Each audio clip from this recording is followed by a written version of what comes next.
Да.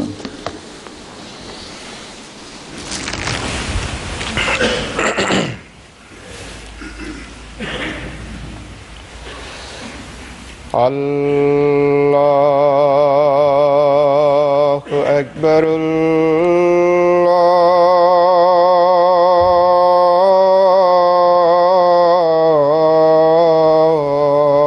الله أكبر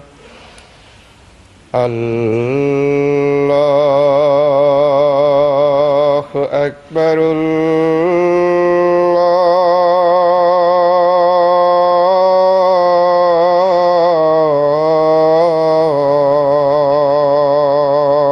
أكبر. أشهد أن لا إله إلا الله. أشهد أن لا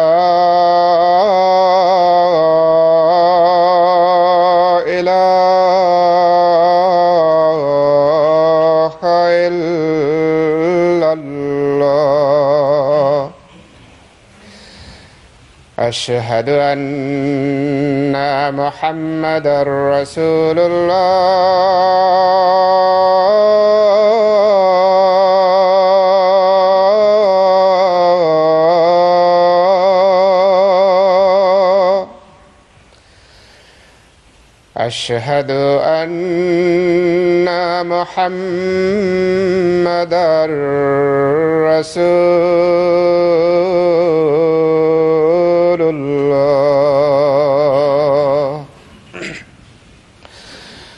حي على الصلاة.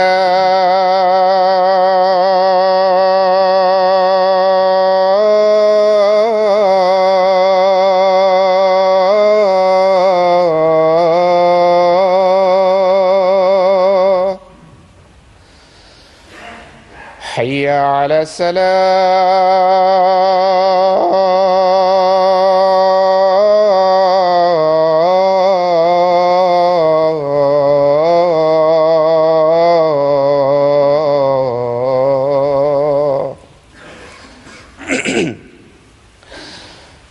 حي على الفلاح.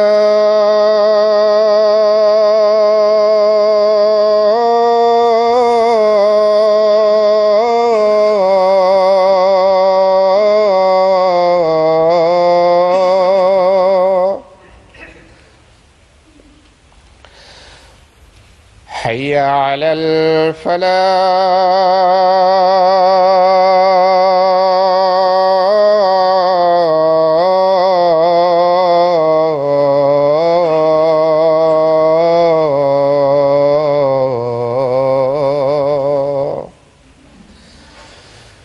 الله أكبر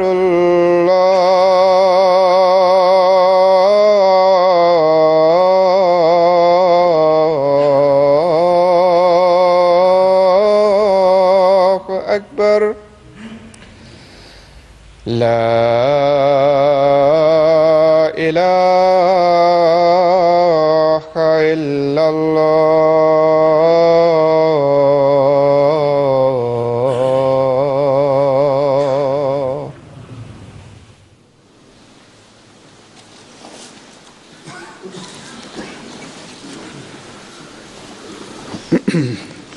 السلام عليكم ورحمة الله.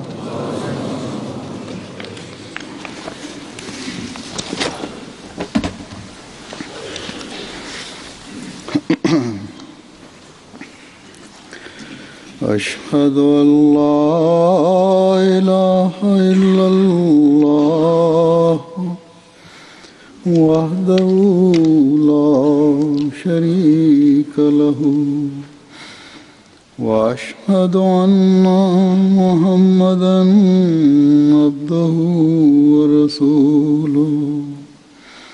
أما بعد فأعوذ بالله من الشيطان الرجيم. بسم الله الرحمن الرحيم. الحمد لله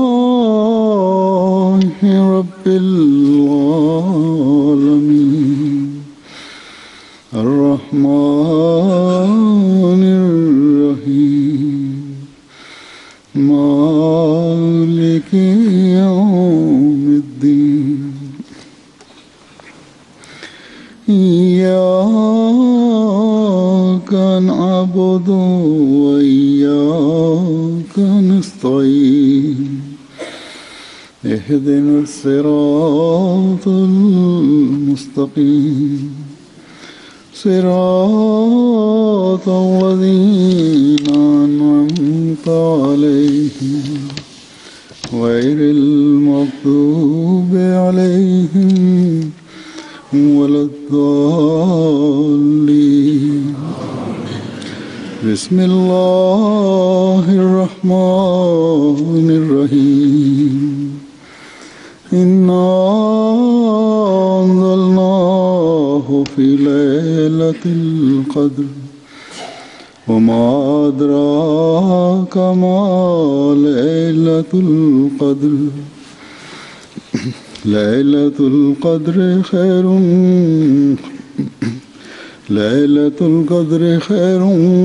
من ألف شهر تنزل الملائكة والروح فيها بإذن ربهم من كل أمر سلام هي حتى مطلع الفجر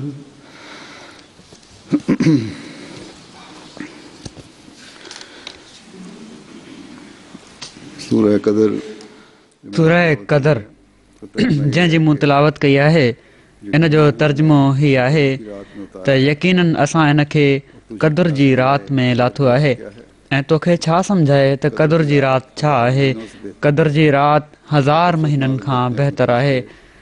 तमामु घणा नाज़िल थींदा आहिनि उन में मलाइक ऐं रूहुल कुदुस पंहिंजे रब जे हुकुम सां।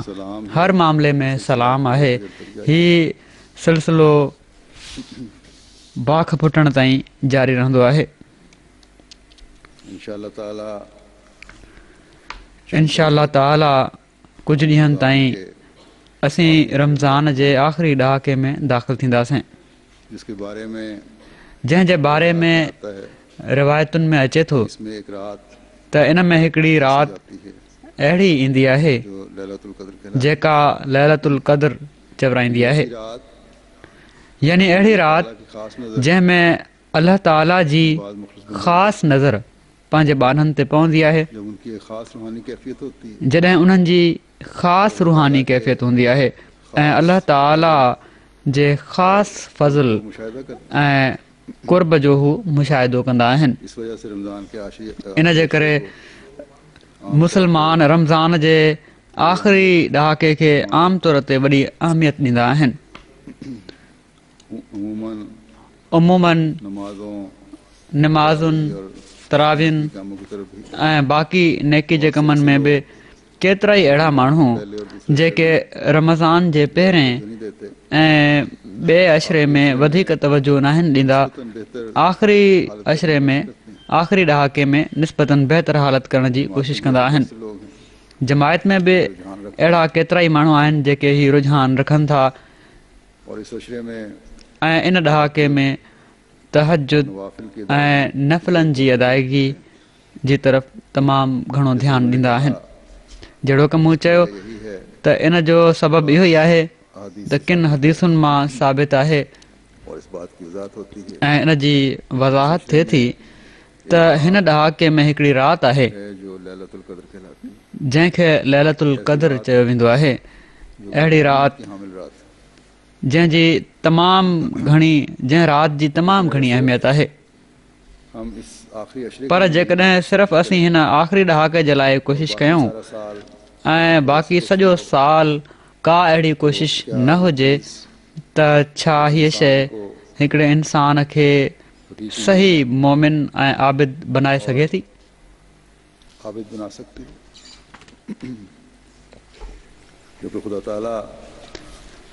ॾिसो, ख़ुदा ताला त ॿिए हंधि चवे थो त त जिन्ननि ऐं इंसाननि जी पैदाइश जो मक़सदु की पैदाइश का उन मकसद जी इबादत करणु आहे। उसकी इबादत करना है। ये बात कि हीअ ॻाल्हि त सिर्फ़ एक हिकु राति में इबादत करे वठो एक रात की तलाश में या हिकु राति जी ॻोल्हा में 10 दिन इबादत कर लो, 10 ॾींहं इबादत करे वठो की बातें पूरी हो जाएंगी। त तव्हांजी सॼी ज़िंदगी जूं इबादतूं पूरियूं थी वेंदियूं। कि हिकिड़े इंसान खे अलाह ताला जे इन हुकुम खां हमारा मकसद है परे वठी वेंदी इबादत। त तव्हांजो पैदाइश जो मक़सदु इबादत करणु आहे। अल्लाह ताला के हुजूर झुके रहना अलाह ताला जे अॻियां निबड़ियो रहणु आहे। रिवायत में आता है, हिकिड़ी रिवायत में अचे थो कहते हैं कि मैंने ज़ुर बिन हुबैश चवनि था त मूं हज़रत उबई बिन कब रज़ियल्लाहु ताला अन्हु खां पुछियो त तव्हांजा भाउ इब्न मसूद चवनि था त जेको सॼो साल इबादत करे उहो लैलतुल क़द्र खे ॾिसंदो। अल्लाह उन पर रहम करे। उन्हनि चयो अल्लाह उन्हनि ते रहम करे। उन्हनि जो मक़सदु हीअ आहे त माण्हू सिर्फ़ु इन हिकु ई राति ते भरोसो न करे वठनि, न त हू ख़ूब ॼाणनि था त उहा राति रमज़ान में ईंदी आहे ऐं हीअ त आख़िरी ॾहाके में ईंदी आहे। तो सहाबा तो इस बात की गहराई से वाकिफ़ थे। असहाबनि खे त इन ॻाल्हि जी चङी रीति ॼाण हुई की बातें त सिर्फ़ु आख़िरी ॾहाके जूं इबादतूं लैलतुल क़द्र ॾिसण जो बाइस न आहिनि बणिजी वेंदियूं, बल्कि इंसान को इंसान खे अपने मकसद पैदाइश पंहिंजी पैदाइश जे मक़सद खे साम्हूं रखंदे अल्लाह ताला के जॾहिं अल्लाह ताला जे कुर्ब जे हुसूल जी तरफ़ तवजो पैदा थींदी आहे ताला त ख़ुदा ताला जेकॾहिं चाहे के लिए त पंहिंजे ॿाननि जी तसली जे लाइ उनको अपने उन्हनि खे पंहिंजे ख़ासि फज़ुल सां नवाज़ींदे उनसे अपने उन्हनि सां पंहिंजे कुर्ब जो इज़हार करण जे लाइ उहा कैफ़ियत पैदा करे छॾींदो आहे, उहा हालत पैदा करे छॾींदो आहे जंहिंमें हिकिड़े आबिद बाने खे जबकि हीअ ख़ासि राति मुयसरु अची वेंदी आहे और एक अजीब रूहानी कैफियत में ऐं हिकिड़ी अजीब रूहानी कैफ़ियत में अल्लाह ताला जो बानो थी वेंदो आहे। सो अल्लाह ताला हिकिड़े उसके मोमिन सां उन जे ईमानी अहद और बंदगी ऐं बानहाइब जे अहद खे पूरो करण ते जिसमें हर लम्हा जंहिंमें हर घड़ी के अमल में हिकिड़े मोमिन जे अमल में नजर आती है। तरक़ी नज़र ईंदी आहे ऐं अचणु घुरिजे। और रमज़ान के ऐं रमज़ान जा रोज़ा और कुरान करीम की तिलावत ऐं क़ुर शरीफ़ जी तिलावत ऐं उनखे सम्झणु के मयार ऐं इबादतुनि जा मयार इन लाइ बुलंद करण जी कोशिशि करणु की रमज़ान मेरे त रमज़ान अबूदियत और बंदगी मुंहिंजे को मजीद बढ़ाए उबूदियत ऐं बंदगी जे मयार खे बहितर वधाईंदो। कोशिश और शौक़ हिकिड़ी ख़ासि राति रखी आहे। हासिल करने के लिए मोमिन जब हिकिड़ी कोशिशि ऐं शौक़ सां बुलंद मयार हासिल करण जे लाइ अल्लाह ताला मोमिन जॾहिं बंदे पर बेइंतहा जोटिजी वेंदो आहे, जॾहिं उन कम में बातों का पूरा करने खुपी वेंदो आहे त अल्लाह ताला जेको बाने ते पंहिंजे बाने ते बेइंतहा महिरबान आहे, तमाम तर सलाहियतों जेको पंहिंजे वाइदनि खे पूरो करण वारो आहे। पर अमल करते जॾहिं हू ॾिसंदो आहे त बानो पंहिंजी समूरी सलाहियतुनि सां अमल करते हुए ऐं अल्लाह ताला जे हुकुम ते अमल कंदे मुंहिंजे अल्फाज को हिननि लफ़्ज़नि खे साम्हूं रखी करे दाए त उजीबो दावत दाए ज़ादा आन सुनता हूँ यानी दुआ करण वारे जी दुआ ॿुधंदो आहियां जॾहिं हू मूंखे पुकारींदो आहे, मुझसे दुआ मांगता है मूंखां दुआ घुरे थो फरमाता है त अल्लाह ताला फरमाए थो त मां न सिर्फ़ु उन जी दुआ ॿुधंदो आहियां बल्कि रमज़ान के आखिरी अशरे में रमज़ान जे आख़िरी ॾहाके में जेको मां पंहिंजे बाननि जे लाइ हिकिड़ी लैलतुल क़द्र हासिल करण लाइ जो चयो आहे उहा बि उनखे अता कंदो आहियां। उतर कर आसमान तां लही करीब तर आ जाता हूँ बाननि जे तमामु वेझो अची वेंदो आहियां और कहता हूँ ऐं चवंदो आहियां रात त अॼोकी राति मैं तुम्हें अता तव्हां घुरो मां तव्हांखे अता कंदुसि। जब बंदा अपना अहद सो जॾहिं बानो तो अल्लाह ताला पंहिंजो अहद पूरो कंदो आहे कबूलियत दुआ त अल्लाह ताला बि क़बूलियत दुआ बल्कि रूहानी मुक़ाम में वाधारे जो वाइदो हमारा खुदा पूरो फरमाईंदो आहे। यकीन सच्चे फातों वाला खुदा है असांजो ख़ुदा यकीनन सचे वाइदनि वारो ख़ुदा आहे। अमलों में जेकॾहिं कॾहिं किथे कमी आहे अल्लाह ताला तो हर त असांजे अमलनि में असांजी कोशिशुनि में आहे। रमज़ान का महीना अलाह ताला त हर साल रमज़ान जो महीनो ये 10 दिन ऐं इन महीने में ही 10 ॾींहं रखे जिन में हिकिड़ी राति लैलतुल क़दर आहे का कुर्ब जेका बाने खे ख़ुदा ताला जो कुर्ब ॼाणाइण जी इंतिहा आहे मोकिलींदो आहे। से एक रात की तैयारी के लिए त पोइ बाने खे करनी चाहिए। इन हिकु राति जी तयारी जे लाइ केॾी न कोशिशि करणु घुरिजे। आ जाए जंहिंखे हीअ हिकिड़ी राति मिली वञे को जो उनखे नजर में मुकाम मिलता है ख़ुदा ताला जी नज़र में जेको मक़ाम मिलंदो आहे उहो सॼी ज़िंदगी जी इबादतुनि जे बराबरि आहे। यानी हीअ हिकिड़ी राति उन में अंदरि इनकलाब आणे छॾींदी आहे। जो पहले थी उन जी शख़्सियत उहा नाहे रहंदी जेका पहिरियां हुई होनी चाहिए। ऐं इहा ई हालत हुअणु घुरिजे। ना तो इसे एक रात का हक अदा न त इन हिकु राति जो हक़ अदा न थींदो। तो हिकिड़े मोमिन जो त शान ई हीअ आहे त उन जी रूहानी हालत बहितरी जी तरफ़ हमेशह जारी रहे। किसी को ये ख्याल आ जाए कि मुझे जेकॾहिं कदर मुयस्सर आ गई है को ही सोचे त मूंखे ललतुल क़दर मुयसरु अची वई आहे जंहिंजी इबादत 1000 महीननि जी इबादत खां बहितर आहे, इन लाइ हाणे मूंखे इबादत जी ज़रूरत न आहे, त उहो कूड़ो आहे। अल्लाह ताला की मोहब्बत की चाट अलाह ताला जी मोहबत जी चूस बढ़कर हिकिड़े मोमिन खे पहिरियां खां वधी करे ख़ुदा ताला जो आबिद करने वाला ऐं उन जे हुक्मनि ते अमल करण वारो बनाईंदी आहे। बस जब ये सूरत पैदा होती सो जॾहिं हीअ सूरत पैदा थींदी आहे अल्लाह ताला का एक त फैज़ शुरू अलाह ताला जो हिकिड़ो जारी फैज़ अल्लाह ताला फिर शुरू कहता थी वेंदो आहे।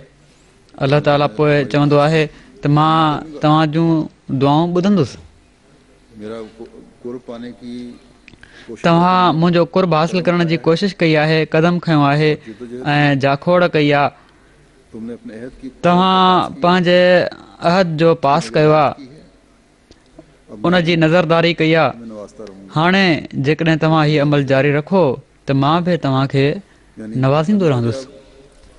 यानी बानो जॾहिं रमज़ान में रूहानी मयार बुलंद करण जी कोशिशि कंदो अल्लाह ताला त ख़ुदा ताला लैलतुल क़दर जा नज़ारा ॾेखारे पंहिंजे वेझो कंदो वेंदो। एक मोमिन की अपनी ज़ात के लिए लैलतुल क़दर हिकिड़े मोमिन जी पंहिंजी ज़ात जे लाइ लैलतुल क़दर जो सही इदराक पैदा करण जे लाइ तो इस्लाम फरमाते हिकिड़े हंधि हज़रत मसीह मौद अलैहिस्सलाम फरमाइनि था त लैलतुल क़दर इंसान जे लाइ हैं इंसान के उन जो असफ़ा वक़्तु आहे। यानी जब वो बिल्कुल यानी जॾहिं हू बिल्कुलु पाक साफ़ थी वञे ऐं ख़ुदा ताला जे हुक्मनि जो पाबंद थी वञे, ये हालत पैदा सो हीअ हालत पैदा करण जी कोशिश ई कदर लैलतुल क़दर जो फैज़ हासिल करण वारो बणाईंदी आहे। और रमज़ान का महीना ऐं रमज़ान जो महीनो पैदा करने के लिए आता है। इहो ई रूहानी इनकलाब पैदा करण जे लाइ ईंदो आहे।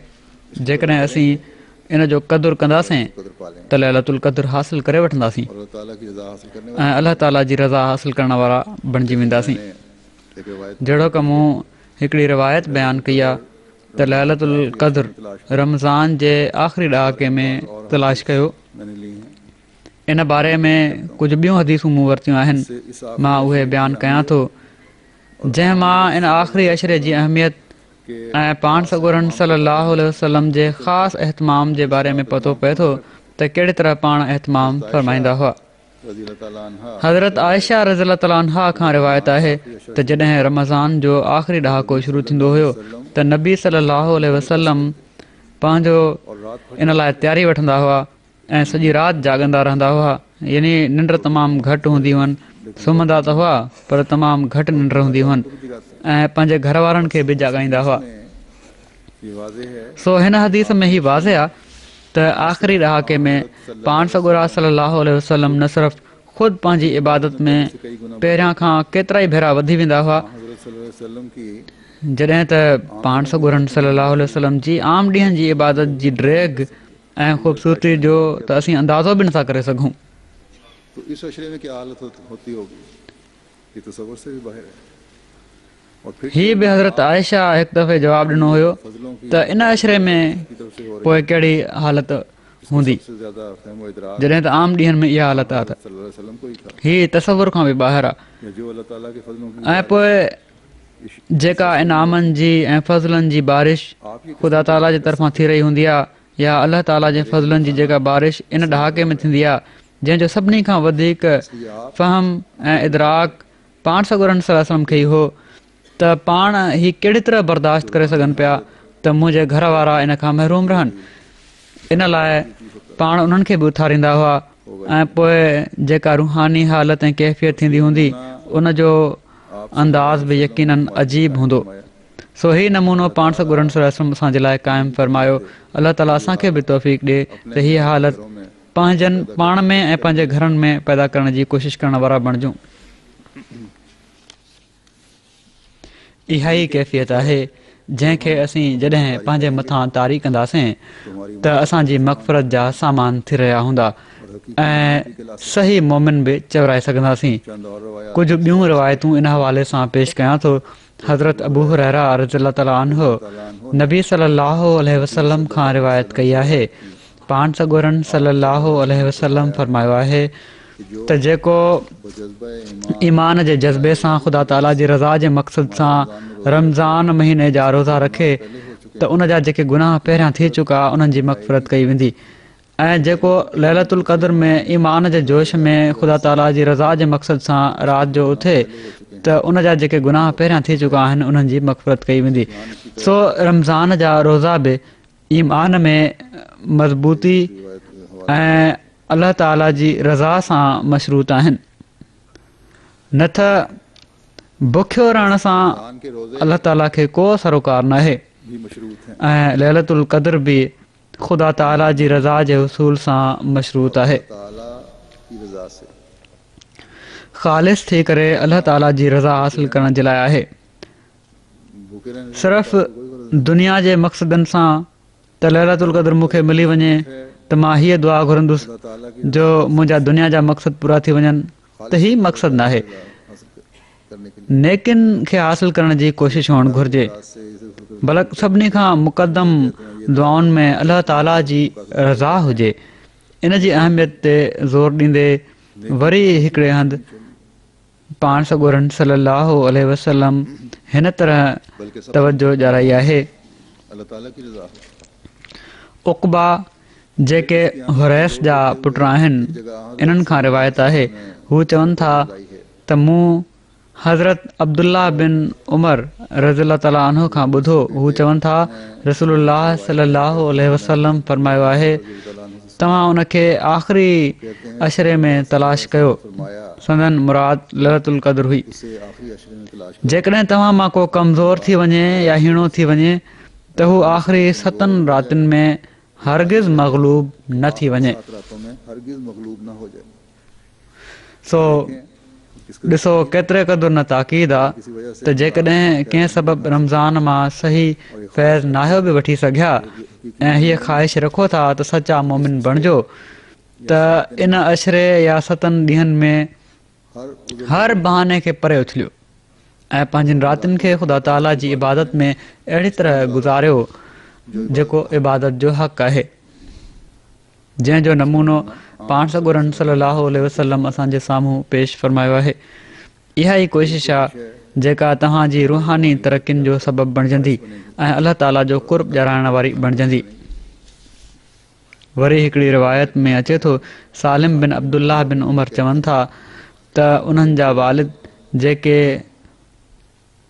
असाबी हुआ रज़ियल्लाहु ताला अन्हु बयानु कनि था त मूं रसूलुल्लाह सल्लल्लाहु अलैहि वसल्लम खे लैलतुल क़द्र जे बारे में फ़रमाईंदे ॿुधो त तव्हां मां किन खे उहा आख़िरी ॾहाके जी पहिरियनि 7 रातिनि में नज़र ईंदी। पहिरियनि 7 रातिनि में नज़र ॾेखारी वई आहे ऐं तव्हां मां किन खे आख़िरी 7 रातिनि में ॾेखारी वई आहे। सो हिन हदीस मां पहिरीं हदीस जी वज़ाहत थी वई त सिर्फ़ु आख़िरी 7 रातियूं न बल्कि ॾहाको ई आहे। छो त को मुयन ॾींहुं न आहे। थी सघे थो किन असाबनि पहिरियनि 7 रातिनि में ॾिठी हुजे ऐं किन असाबनि आख़िरी 7 ॾींहंनि में। पर हीअ बि रिवायत में मिले थो त 21 रातिनि में ॻोल्हियो। बहरहाल जेको बि ॾिसे थो उन ते अलाह ताला जो हिकिड़ो ख़ासि फज़ल आहे। लैलतुल क़द्र मां घुरण खां बाद जहिड़ो की मूं चयो उनजो क़द्रु करण बि ज़रूरी आहे ऐं उहो अहिड़ी तरह इन तरह थींदो जो पोइ इंसान में हिकिड़ी अहिड़ी तब्दीली अचे जेका रूहानी तरक़ी ॾांहुं हर घड़ी वठी वेंदी रहे ऐं वधाईंदी रहे। ही ॻाल्हियूं जेके मूं बयानु कयूं आहिनि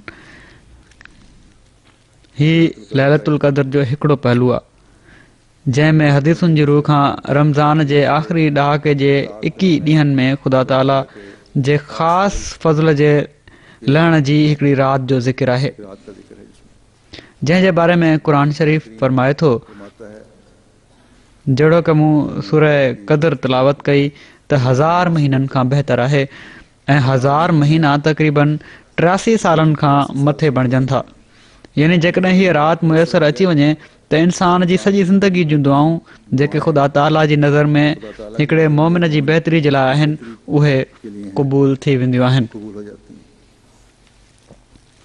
हैं। इंसान केतिरियूं ई दुआऊं घुरंदो आहे पर अलाह ताला जी नज़रुनि में बहितर न आहिनि हूंदियूं जो अल्लाह ऐं जेके अलाह ताला जे वेझो बहितर हुजनि त मोमिन जॾहिं ख़ालिस थी करे अलाह ताला जे अॻियां निबड़ंदो आहे त अलाह ताला पोइ मोमिन जो फ़ाइदो ॾिसंदे उन जे लाइ उहे दुआऊं क़बूल फ़रमाईंदो आहे या मोमिन खे उहो मयार हासिलु थी वेंदो आहे जेको उन जे रूहानी मयार खे बुलंद कंदो आहे मलाइकनि जो नुज़ूल हिकिड़े मोमिन जे तालुक़ बिल्लाह में हिकिड़ो इनकलाब पैदा करण जो बाइस बणिजंदो आहे और एक रात ऐं हिकु राति जी इबादत सॼी ज़िंदगी जी इबादतुनि जे बराबरि थी वेंदी आहे छो त हू पंहिंजी पैदाइश जे मक़सद खे हासिलु करे वठंदो आहे ऐं जहिड़ो की मूं चयो जॾहिं हिकु दफ़ो हासिलु करे वरितईं त पोइ उनखे हासिलु कंदे वञण जी जुस्तजू और कोशिश में जाखोड़ ऐं कोशिश में हिकिड़ो मोमिन लॻो रहंदो आहे सो हीअ राति आहे जंहिंजी हिकिड़े मोमिन जी ज़िंदगी में वॾी अहमियत आहे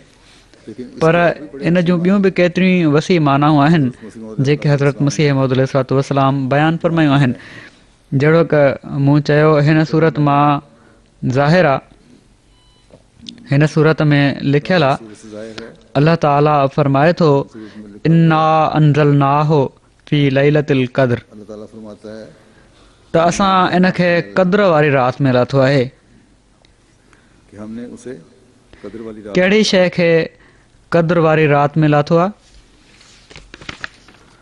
किस चीज को कद्र वाली रात में उतारा है ये वो ही उहा मुकमिल ऐं कामिल शरीयत आहे जेका क़ुर शरीफ़ जी सूरत में अल्लाह ताला नाज़िल फरमाई आहे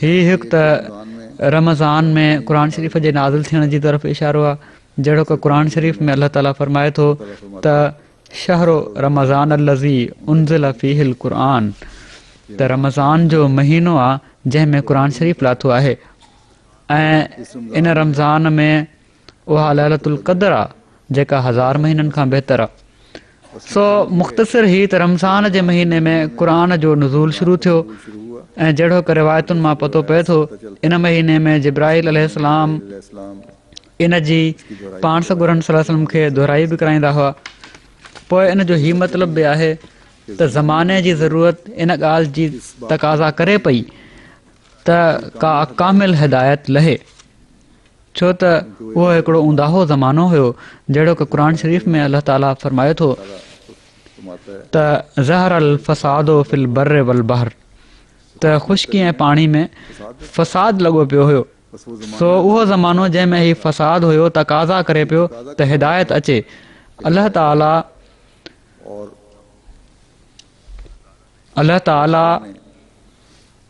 उन ज़माने जी इन अहमियत जे करे जेको ख़ुश्की ऐं पाणी में फ़साद लॻो पियो हुयो जंहिंजो मिसाल न पहिरियनि ज़माननि में हो न बाद जे ज़माने में मिले थो तंहिं करे कामिल हिदायत जी ज़रूरत हुई सो अल्लाह ताला पंहिंजो कामिल किताब नाज़िल फरमायो अपनी कामिल किताब नाज़िल फरमाई जंहिंजो क़ुर शरीफ़ में ॿिए हंधि हिन तरह ज़िक्र मिले थो सूरह दुखान में अल्लाह ताला फरमाए थो अल्लाह ताला फरमाता है त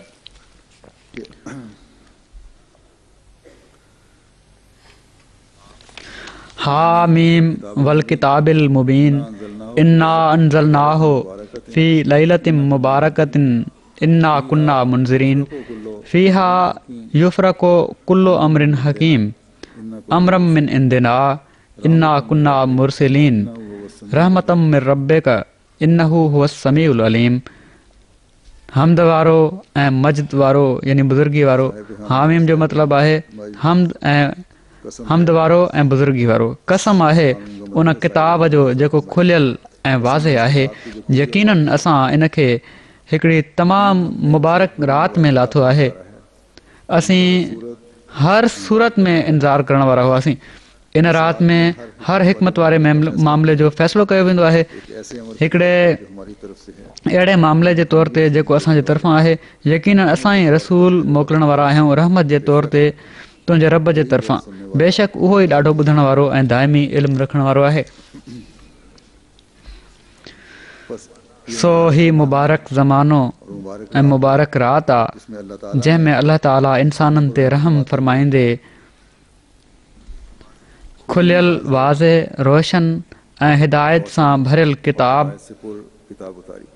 उन कामिल इंसान ते लाथो जेको इंसानियत जी हिदायत जे लाइ बेचैन हो, जेको चाहे पियो त बानो पंहिंजे पैदा करण जे अॻियां पंहिंजे पैदा करण वारे जे अॻियां निवड़ी वञे बजाए इन जे जो बुतनि जी पूॼा करे। जेको चाहे पियो त बानो अल्लाह ताला जेको वाहिद ऐं अकेलो आहे उनखे सभिनी ताक़तुनि जो मालिक ऐं बख़्शणहार सम्झे बजाए इन जे जो हिकिड़े आजिज़ इंसान खे ख़ुदा जो पुटु बणाए उन जे मौत खे पंहिंजी निजात जो ज़रियो बणाए वठे। उहो कामिल रसूल चाहे पियो त इंसान ज़ुल्मनि खां बचे ऐं जिथे ख़ुदा ताला जा हक़ अदा थियनि उते अल्लाह ताला जे बाननि जा बि हक़ अदा थियनि। सो अल्लाह ताला इन कामिल इंसान जी दुआउनि खे ॿुधो ऐं इंसान कामिल ते क़ुर शरीफ़ जी कामिल शरीयत लाथईं। उहो कामिल किताब लाथईं जेको न सिर्फ़ु 1400 साल पहिरियां जी उंदाहे ज़माने में हिदायत जो मूजिब बणियो बल्कि क़यामत ताईं हाणे हिन कामिल किताब हर उंदाहीअ खे ख़तमु करण जो बाइस बणिजणो आहे ऐं उन रसूल हाणे क़यामत ताईं ख़ातमुल अंबिया ऐं आख़िरी शरई नबी रहणो आहे। ऐं जॾहिं बि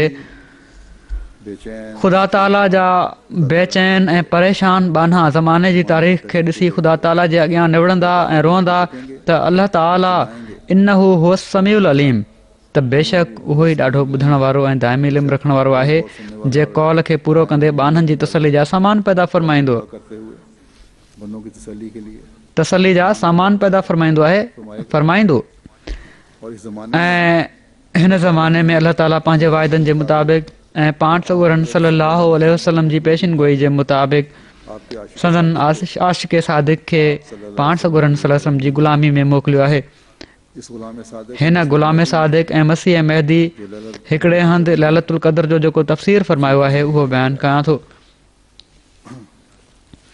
पाण फ़रमाइनि था त हिकिड़ो तमामु लतीफ़ नुक़्तो जेको सूरतुल क़द्र जी माना ते गौर करण सां मालूम थिए थो ही आहे त ख़ुदा ताला हिन सूरत में साफ़ ऐं वाज़े लफ़्ज़नि में फ़रमाए छॾियो आहे त जेॾी महिल को आसमानी मुसले ज़मीन ते ईंदो आहे त उन सां गॾु फ़रिश्ता आसमान तां लही मुस्तैद माण्हुनि खे हक़ ॾांहुं छिकींदा आहिनि। सो हिननि आयतुनि जे मफ़हूम मां ही जदीद फ़ाइदो हासिलु थिए थो त जेकॾहिं सख़्तु ज़लालत ऐं ग़फ़लत जे ज़माने में ओचितो हिकिड़े ख़ारिक़ आदत तौर ते इंसाननि जे कवा में पाण मुरादो मज़हब जी तफ़्तीश जी तरफ़ चुरपुर पैदा थियणु शुरू थी वञे त इहा इन ॻाल्हि जी निशानी हूंदी त को आसमानी मुसलिह पैदा थी वियो आहे छो त बग़ैर रूहुल क़ुदुस जे नुज़ूल जे उहा चुरपुर पैदा थियणु नामुमकिन आहे यानी उहा हरकत पैदा थियणु मुमकिन आहे छो त बग़ैर रूहुल क़ुदुस जे नुज़ूल जे उहा चुरपुर पैदा थियणु मुमकिन आहे ऐं उहा चुरपुर इस्तेदाद ऐं तबियतुनि जे मुताबिक़ ॿिनि क़िस्मनि जी आहे हरकत तामा ऐं हरकत नाक़िसा। हरकत तामा उहा हरकत आहे यानी उहा चुरपुर आहे जेका रूह में सफ़ाई ऐं सादगी बख़्शे अक़ुल ऐं फ़हम खे काफ़ी हद ताईं तेज़ करे उन जो हक़ ॾांहुं मुंहुं करे छॾे थी ऐं हरकत नाक़िसा उहा आहे जो रूहुल क़ुदुस जी तहरीक सां अक़ुल ऐं फ़हम त कंहिं क़दुरु तेज़ थी वेंदो आहे मगर इस्तेदाद जे सलामत न हुअण सबबु उन जो हक़ ॾांहुं मुंहुं नथो थी सघे। बल्कि हिन आयत जो मिसदाक थी थो वञे त फी क़ुलूबिहिम मरज़ुन फ़ज़ादहुमुल्लाहु मरज़ा यानी अक़ुल ऐं फ़हम जे जुंबिश में अचण सां पोइ हालति उन शख़्स जी अॻिए हालति खां बदतर थी वञे, जहिड़ो की सभिनी नबियुनि जे वक़्त में इहो ई थींदो रहियो आहे त जॾहिं उन्हनि जे नुज़ूल सां गॾु मलाइक जो नुज़ूल थियो त मलाइक जी अंदरूनी तहरीक सां हर हिकु तबियत आम तौर ते जुंबिश में अची वई। तॾहिं जेके माण्हू सचाई जा पुट हुआ उहे रास्तबाज़नि ॾांहुं छिकजंदा आया ऐं जेके शरारत ऐं शैतान जी ज़रूरत हुआ उहे इन तहरीक सां निंड मां जाॻी था पिया ऐं दीनियात जी तरफ़ मुतवजे बि थी विया, पर इस्तेदाद खे नुक़सान सबबि हक़ जी तरफ़ रुख़ न करे सघिया।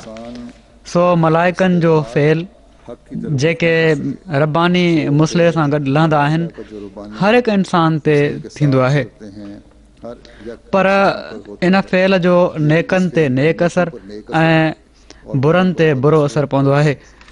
ऐं जहिड़ो की असीं मथे बयानु करे चुका आहियूं, हीअ आयत सगुरी फी क़ुलूबिहिम मरज़ुन फ़ज़ादहुमुल्लाहु मरज़ा इन ई मुख़्तलिफ़ तौर जे असर जी तरफ़ इशारो करे थी। फरमाइनि था हीअ ॻाल्हि यादि रखण जे लाइक़ु आहे त हर नबी जे नुज़ूल जे वक़्तु हिकिड़ी लैलतुल क़द्र हूंदी आहे जंहिंमें उहो नबी ऐं उहो किताब जेको उनखे ॾिनो वियो आहे आसमान तां नाज़िल थींदो आहे ऐं फ़रिश्ता आसमान तां लहंदा आहिनि, पर सभिनी खां वॾी लैलतुल क़द्र उहा आहे जेका असांजे नबी सल्लल्लाहु अलैहि वसल्लम खे अता कई वई आहे। दर हक़ीक़त हिन लैलतुल क़द्र जो दामन पाण सॻोरनि सल्लल्लाहु अलैहि वसल्लम जे ज़माने खां क़यामत ताईं पखड़ियल आहे ऐं जेका कुझु इंसाननि में दिली ऐं दिमाग़ी कवा जी जुंबिश पाण सॻोरनि सल्लल्लाहु अलैहि वसल्लम जे ज़माने खां अॼु ताईं थी रही आहे उहे लैलतुल क़द्र जूं तासीरूं आहिनि। सिर्फ़ु फ़र्क़ु एतिरो आहे जो सईदनि जे अक़ली कवा में कामिल ऐं मुस्तक़ीम तौर ते उहे जुंबिशूं थींदियूं आहिनि ऐं अशकिया जा अक़ली कवा हिकिड़े ॾिंगे ऐं ग़ैर मुस्तक़ीम तौर ते जुंबिश में ईंदा आहिनि ऐं जंहिं ज़माने में पाण सॻोरनि सल्लल्लाहु अलैहि वसल्लम जो को नाइब दुनिया में पैदा थींदो आहे त हीअ तहरीकूं हिकिड़ी वॾी तेज़ी सां पंहिंजो कमु कंदियूं आहिनि, बल्कि उन ई ज़माने खां जॾहिं जो उहो नाइब माउ जे रहम में अचे ॻुझे तौर ते इंसानी कवा कुझु कुझु जुंबिश शुरू कंदा आहिनि ऐं इस्तेदाद मुताबिक़ उन्हनि में हिकिड़ी चुरपुर पैदा थी वेंदी आहे ऐं उन नाइब खे नियाबत जा इख़्तियारात मिलण महिल त उहा जुंबिश तमामु तेज़ थी वेंदी आहे। सो नाइब रसूल सल्लल्लाहु अलैहि वसल्लम जे नुज़ूल जे वक़्तु जेका लैलतुल क़द्र मुक़ररु कई वई आहे उहा दर हक़ीक़त उन लैलतुल क़द्र जी हिकिड़ी शाख़ आहे या ईअं चइजे त उनजो हिकिड़ो ज़िल आहे जेका पाण सॻोरनि सल्लल्लाहु अलैहि वसल्लम खे मिली आहे। ख़ुदा ताला इन लैलतुल क़द्र जो तमामु दर्जे जो बुलंद शान कयो आहे, वॾो उनजो दर्जो बुलंद कयो आहे, जहिड़ो की उन जे हक़ में हीअ आयत सॻोरी आहे त फ़ीहा युफ़रक़ु कुल्लु अमरिन हकीम, यानी इन लैलतुल क़द्र जे ज़माने में जेका क़यामत ताईं पकड़ियल आहे हर हिकु हिकमत ऐं मारिफत जूं ॻाल्हियूं दुनिया में शाया कयूं वेंदियूं ऐं क़िस्म क़िस्म जा उलूम ग़रीबा व फ़नून नादिरा व सनाआत अजीबा दुनिया में पखड़िया वेंदा ऐं इंसानी कवा में उन्हनि जी मुख़्तलिफ़ इस्तेदादुनि ऐं मुख़्तलिफ़ क़िस्म जे बस्त ते इल्म ऐं अक़ुल जे इम्कान जे मुताबिक़ जेके कुझु लियाक़तूं ॻुझियूं आहिनि या जेसि ताईं उहे तरक़ी करे सघनि था सभु कुझु ज़ाहिरु कयो वेंदो, पर हीउ सभु कुझु उन्हनि ॾींहंनि में पुरज़ोर तहरीकुनि सां थींदो रहंदो जो जॾहिं को नाइब रसूल सल्लल्लाहु अलैहि वसल्लम दुनिया में पैदा थींदो। दर हक़ीक़त हिन ई आयत खे सूरह अज़िलज़ाल में तफ़सीली तौर ते बयानु कयो वियो आहे, छो त सूरत अज़िलज़ाल खां पहिरियां सूरतुल क़द्र नाज़िल करे ही ज़ाहिर फ़रमायो वियो आहे त सुन्नतुल्लाह अहिड़े तरीक़े सां जारी आहे जो ख़ुदा ताला जो कलाम लैलतुल क़द्र में ई नाज़िल थींदो आहे ऐं इन जो नबी लैलतुल क़द्र में ई दुनिया में नुज़ूल फ़रमाईंदो आहे ऐं लैलतुल क़द्र में ई फ़रिश्ता रहंदा आहिनि जंहिं जे ज़रिए सां दुनिया में नेकी जी तरफ़ तहरीकूं पैदा थींदियूं आहिनि ऐं उहे ज़लालत जी ऊंदाही भरियल राति खां शुरू करे तुलूए सुबह सदाकत ताईं इन कम में लॻा रहंदा आहिनि। यानी सदाकत जो सुबुह थियण ताईं लॻा रहंदा आहिनि ऐं मुस्तैद दिलनि खे सचाई ॾांहुं छिकींदा रहनि दिल जो आपने दी है त मुस्तैद दिलनि खे सचाई ॾांहुं छिकींदा रहनि। सो हीअ आहे उहा ख़ूबसूरत वज़ाहत जंहिंजो ज़िक्र जहिड़ो की मूं चयो पाण मुख़्तलिफ़ रंग में मुख़्तलिफ़ जॻहियुनि ते कयो अथनि, मुख़्तलिफ़ किताबनि में कयो अथनि। हीउ हिकिड़ो नमूनो आहे। जेकॾहिं दुनिया खे ख़ासि तौर ते मुस्लमाननि खे हीअ ॻाल्हि सम्झ अची वञे त और ज़माने की इस्लाह अलाह ताला जे हिन फ़रिश्तादे जी मुखालफ़त जे बदिरां उन जा मददगार बणिजी वञनि। हीअ दलील जेको पाण ॾिनो अथनि तमामु ज़बरदस्त दलील आहे। ने बयान की इन खे मुताबिक उन्हनि माण्हुनि मसीह उम्मती की आमद के जो ध्यानु छिकाइण वारो हुअणु घुरिजे जेके इन ॻाल्हि जो इज़हार कनि था त असांखे अमन ऐं सुकून घुरिजे आपके इन अल्फाज पर ऐं ज़माने जी इस्लाह जे लाइ कंहिं मुस्लिह जी ॻोल्हा में आहिनि या मसीह महदी जे ज़माने जी हदीसुनि में बयानु कयल निशानियुनि जे मुताबिक़ मसीह महदी जी अचण जा मुंतज़िर आहिनि। अहिड़नि माण्हुनि खे संदन हिननि लफ़्ज़नि ते गौर करणु घुरिजे। पाण फरमाइनि था जेको मूं पढ़ियो आहे उन में हिकिड़ो फ़िक्रो हीअ आहे त जेकॾहिं सख़्तु ज़लालत ऐं ग़फ़लत जे ज़माने में ओचितो हिकिड़े ख़ारिक़ आदत तौर ते इंसाननि जे कवा में पाण मुरादो मज़हब जी तफ़्तीश जी तरफ़ चुरपुर पैदा थियणु शुरू थी वञे त उहा इन ॻाल्हि जी निशानी हूंदी त को आसमानी मुस्लिह पैदा थी वियो आहे, छो त बग़ैर रूहुल क़ुदुस जे नुज़ूल जे उहा चुरपुर पैदा थियणु मुमकिन न आहे।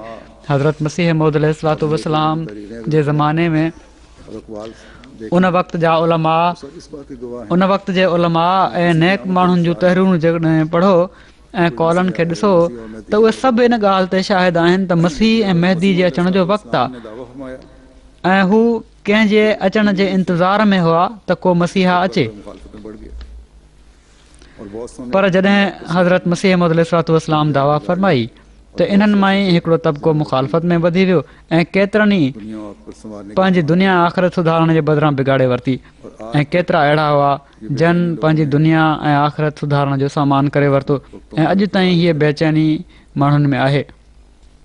मुख़्तलिफ़ वक़्तनि में सुवाल उथंदा रहंदा आहिनि किसी को मसीहा की ऐं वक़्तनि फ़क़्तनि अख़बारुनि में हीअ बयानु ईंदा रहंदा आहिनि त कंहिं मसीहा जी ज़रूरत आहे। को चए थो त उम्मत को चवे थो त मुस्लिम उम्मा खे संभालण जे लाइ ख़िलाफ़त जी ज़रूरत आहे, पर जेसि ताईं मसीह मौद न ईंदो ख़िलाफ़त कहिड़ी तरह जारी रही सघे थी। एहसासात हीअ जेके सभु ॻाल्हियूं आहिनि, हीअ जेको सभु कुझु थी रहियो आहे या बयान जारी थी रहिया आहिनि आने वाला आ गया या माण्हुनि जा अहसास आहिनि, हीअ इन ॻाल्हि जो दलील आहे त अलाह ताला जे तरफ़ां अचण वारो अची वियो आहे। इहो ई दलील हज़रत मसीह मौद अलैहिस्सलाम ॾिनो आहे। तॾहिं ई दिलनि में हीउ सॼो इर्तियाश पैदा थियो आहे। पाण फरमाइनि था जॾहिं अलाह ताला जो फ़रिश्तादो ईंदो आहे त ॿिनि क़िस्मनि जी चुरपुर पैदा थींदी आहे, हिकिड़ी तामा चुरपुर ऐं ॿी नाक़िसा चुरपुर, हरकत तामा से हिकिड़ी सही ऐं मुकमल चुरपुर ऐं हिकिड़ी कमज़ोर ऐं नुक्स वारी चुरपुर। उससे रूह की सफाई होती है। खुदा ताला से सही तामा चुरपुर जेका आहे रहनुमाई फरमाता उहा सही चुरपुर आहे, इन सां रूह जी सफ़ाई थींदी आहे। ख़ुदा ताला खां हिदायत जी तलाश थींदी आहे त अलाह ताला रहनुमाई फरमाईंदो आहे। इंसान अकुल ऐं फ़हम खां कमु वठी हक़ खे सुञाणे वठंदो आहे। के निशान ज़ाहिर थींदा आहिनि त उन्हनि जा इशारा सम्झी हक़ खे सुञाणे वठंदो आहे। किन सईद रूहनि खे अलाह ताला वसल्लम के ज़माने में हूअं बि उन्हनि जी रहनुमाई फरमाए छॾींदो आहे। ऐसे सही पाण सॻोरन सल्लल्लाहु अलैहि वसल्लम जे ज़माने में जिनके दिलों में नेक अहिड़ा सईद फितरत माण्हू त पाण सॻोरन सल्लल्लाहु खे सुञाणे विया जंहिंजी दिलनि में नेकी हुई, जन पंहिंजे दिलि ऐं जज़्बात खे सही रस्ते ते हलायो। रोम में अपने आप को अक्लमंद समझते पर अबू जहल जहिड़ा माण्हू और हलाक हुए। जेके पंहिंजे ख़्याल में पंहिंजो पाण खे अकुलमंद सम्झंदा हुआ उहे महरूम रहिजी विया ऐं हलाक थी विया। हज़रत मसीह मौद अलैहिस्सलाम जे ज़माने में बि हज़रत मौलाना हकीम नूरुद्दीन साहिबज़ादा अब्दुल ख़लीफ़ुल मसीह अव्वल जो मिसाल वठो, बावजूद हज़रत साहिबज़ादा अब्दुल लतीफ़ शहीद जो मिसाल वठो। इन्हनि जहिड़ा माण्हू बावजूद मुफ़ासिले जी ॾोरीअ जे समूरनि ॾोरियुनि खे समेटींदे सभिनी मुफ़ासिलनि खे समेटींदे संदन क़दमनि में अची विया ऐं क़बूल करे वरितऊं। करीब ऐं मौलवी मोहम्मद हुसैन बटालवी जहिड़ा माण्हू जेके वेझो रहण वारा हुआ, जेके नंढपण जा दोस्त हुआ, उहे दुश्मनी जे करे महरूम रहिजी विया। रहने वाले जो हैं इनके बारे में आप फरमाते हैं कि बबाइस ही महरूम रहण वारा जेके आहिनि उन्हनि जे बारे में पाण फरमाइनि था इस्तेदादें त नेकी और सलामती को कबूल इस्तेदाद जे सलामत न हुअण सबबि उन्हनि जो हक़ ॾांहुं मुंहुं दिल टेढ़े होते न थी सघियो। दिलों में तकब्बुर होता है और खुद संधि होती है। इस्तेदाद जे सलामत न हुअण सबबि उन्हनि जो हक़ ॾांहुं मुंहुं नथो थी सघे। सो उन्हनि जूं इस्तेदादूं नेकी ऐं सलामती क़बूल करण जी सलाहियत ई नथियूं रखनि। उन्हनि जूं दिलियूं ॾिंगियूं हूंदियूं आहिनि, दिलनि में तकबुर हूंदो आहे ऐं ख़ुदि पसंदी हूंदी आहे। तंहिं करे अलाह ताला बि उन्हनि जी मदद नाहे कंदो, उन्हनि जी रहनुमाई नाहे कंदो। भले उन्हनि जो मर्ज़ जेको आहे वधंदो वेंदो आहे। फ़ज़ादहुमुल्लाहु मरज़ा फरमाइनि था त अहिड़नि माण्हुनि जे अकुल ऐं फ़हम में चुरपुर बजाए हाकारी पासे हलण जे नाकारी थी वेंदी आहे ऐं नाकारी सोच जे करे उन्हनि जी जेका रूहानी हालत आहे उहा पहिरीं हालत खां बि ख़राब थी वेंदी आहे। सो अॼु बि इहो ई हाल हज़रत मसीह मौद अलैहिस्सलाम जे मुनकरनि जो आहे। पंहिंजे ख़्याल में नेकी जूं ॻाल्हियूं बि करे रहिया हूंदा आहिनि त उन्हनि जी नेकी जी ॻाल्हियुनि जो असरु नाहे थी रहियो हूंदो। छो नाहे थी रहियो हूंदो? उन मुखालफ़त जे करे जेका हू हज़रत मसीह मौद अलैहिस्सलाम जी करे रहिया आहिनि ऐं पोइ अलाह ताला जी तक़दीर बि उन जो मंतकी नतीजो पैदा करे रही हूंदी आहे। जॾहिं अलाह ताला जे मोकिलियल जी मुखालफ़त कई वञे त ज़बान में नेकी जी ॻाल्हियुनि जो असरु बि नाहे रहंदो, बुराई जी ॻाल्हियुनि जो बेशक रहिजी वञे। उन्हनि जी ॻाल्हियुनि में रूहानियत नाहे हूंदी, हर ॻाल्हि बेदलील हूंदी आहे। अल-फज़ल इंटरनेशनल में ताहिर नदीम साहिब अरबनि जे हालात जे बारे में मज़मून लिखंदा आहिनि। हिन भेरे बि अल-फज़ल में ताहिर हानी साहिब जेके असांजा अरब आहिनि ऐं हिकिड़ा वाक़फ़े ज़िंदगी बि आहिनि ऐं महिनत सां अरबी डेस्क जो कमु कनि पिया था, उन्हनि जे क़बूल अहमदियत जी कहाणी उन्हनि जी ज़ुबानी बयानु थी रही हुई।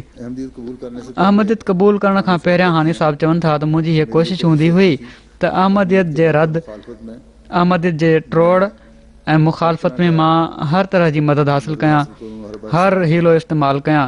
पर जॾहिं उन्हनि कुझु किताब पढ़िया त दलील जे लाइ हिकिड़े आलिम वटि विया। उहो उन्हनि जे ख़्याल में हिकिड़ो अहिड़ो इल्म वारो माण्हू हुयो जो उहो मिंटनि में हज़रत मसीह मौद अलैहिस्सलाम जूं इहे जेके सभु दावाऊं हुयूं या जमायत जेके दलील पेश करे थी उनजो ट्रोड़ करे सघे पियो, या उन में सलाहियत हुई त हू ट्रोड़ करे सघे। बहरहाल हू चवनि था त मां केतिरा ई ॾींहं बीहंदो रहियुसि, उनखे पढ़ण जे लाइ किताब बि ॾिना। उहो आलिम साहिबु हर ॻाल्हि जे पढ़ण खां पोइ उनखां वधीक कुझु न पियो चए त ॾिस हिन किताब में कहिड़ियूं ख़ाली ॻाल्हियूं लिखियलु आहिनि, हीअ कहिड़ी फज़ूल ॻाल्हि लिखियलु आहे। बजाए हिन जे जो उनजो को अकुल सां को क़ुर मां को हदीस मां दलील ॾियां, उनजो ट्रोड़ करे हा। अहिड़ी तरह उन चयो त हिकु दफ़ो मुस्तफ़ा साबित साहिब सां मां हिननि जो मुनाज़रो बि कराए छॾियो त उते बि सवाइ सॼी राति टाइम ज़ाया थियो, ॿियो कुझु बि उन न कयो।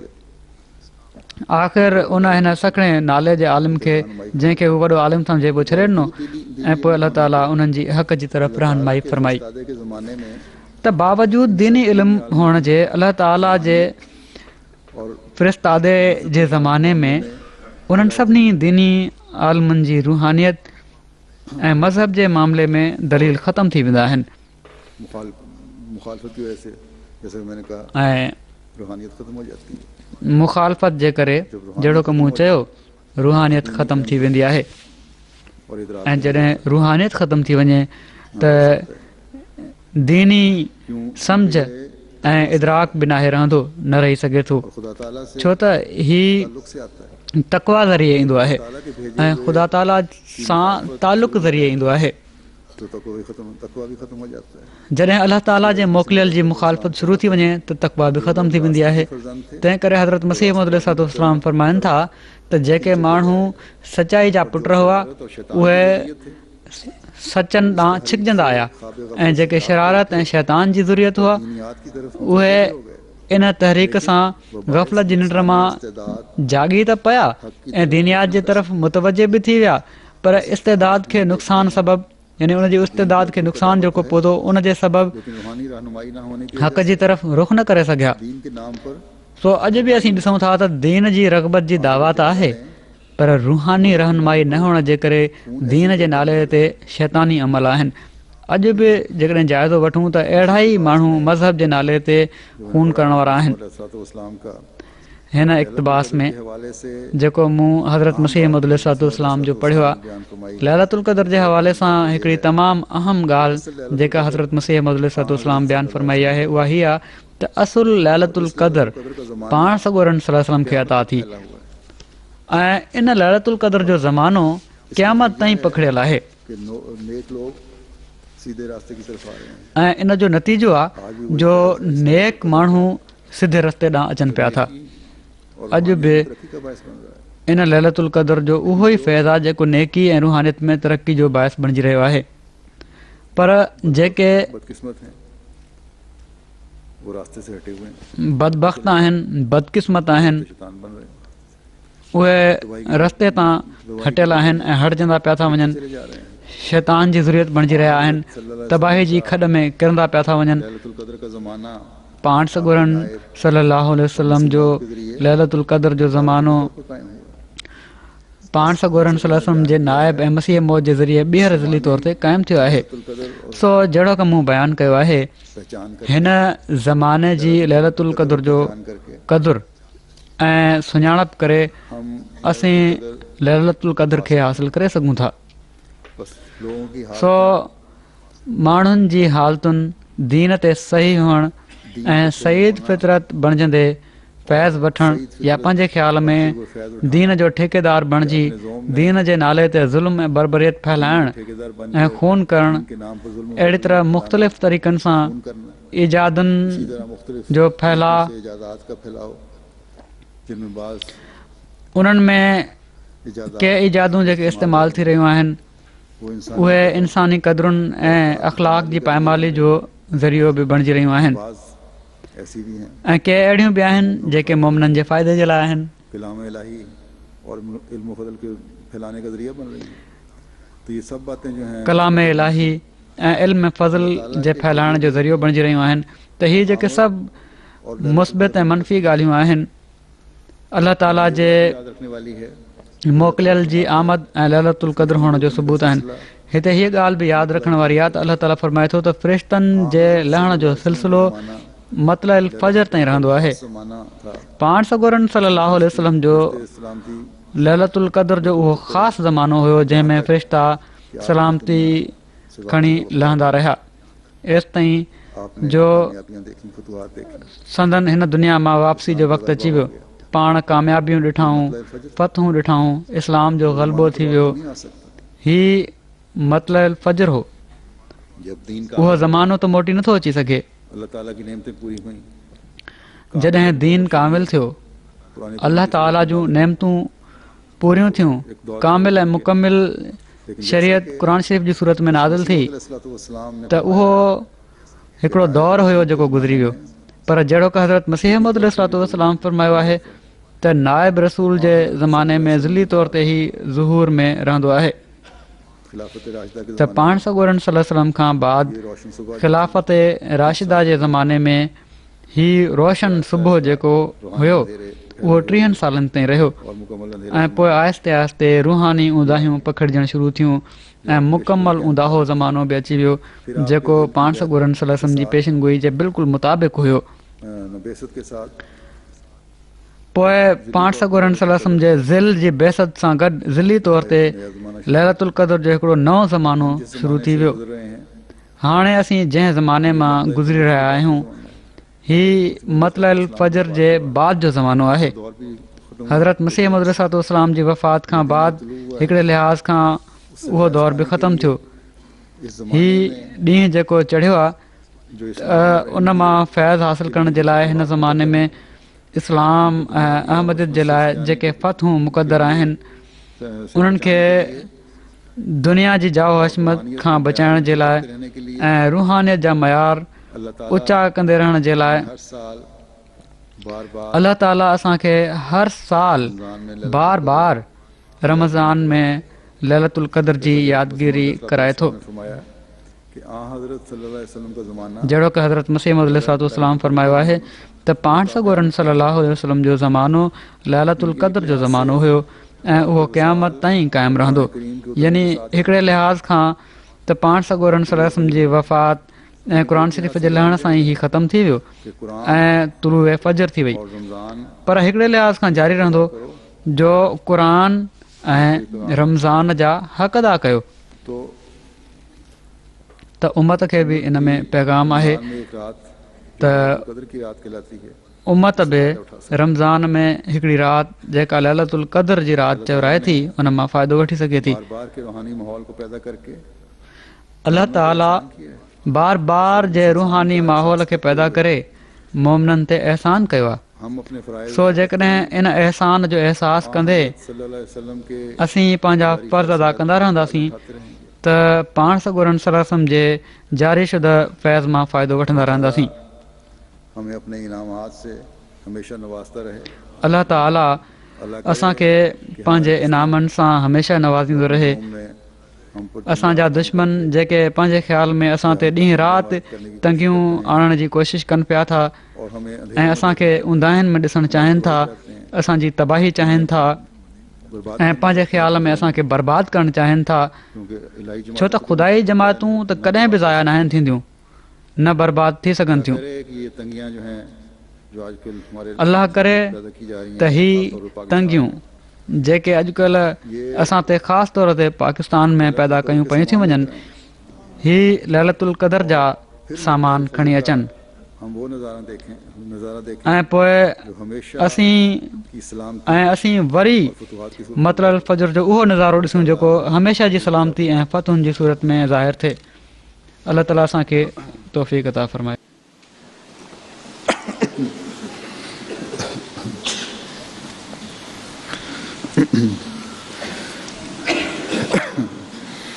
अल्हम्दुलिल्लाह नहमदुहु व नस्तईनुहु व नस्तगफिरुहु व नु'मिनु बिही व नतवक्कलु अलैहि व नऊज़ु बिल्लाहि मिन शुरूरि अनफुसिना व मिन सय्यिआति अअमालिना। मन यहदिहिल्लाहु फला मुदिल्ल लहु व मन युज़्लिल्हु फला हादिय लहु व नशहदु अन ला इलाहा इल्लल्लाह व नशहदु अन्ना मुहम्मदन अब्दुहु व रसूलुहु। इबादल्लाह रहमकुमुल्लाह इन्नल्लाह यामुरु बिल अदलि वल इहसानि व ईताइ ज़िल क़ुर्बा व यन्हा अनिल फ़हशाइ वल मुनकरि वल बग़ि याइज़ुकुम लअल्लकुम तज़क्करून। उज़्कुरुल्लाह यज़्कुरुकुम वदूहु यस्तजिब लकुम वलज़िक्रुल्लाहि अकबर।